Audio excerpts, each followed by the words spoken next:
Sziasztok! Szeretnék megmutatni nektek egy kevésbé ismert Dörken terméket.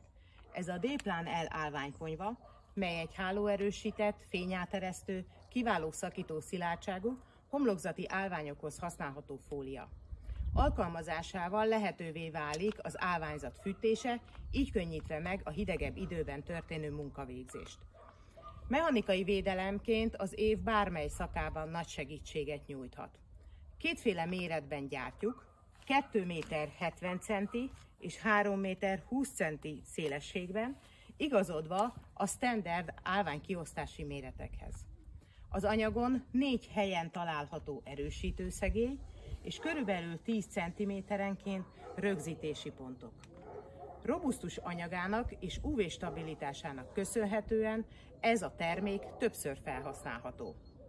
Kérdés esetén keressetek minket ismert elérhetőségeinken, és kövessétek cégünk social média csatornáit.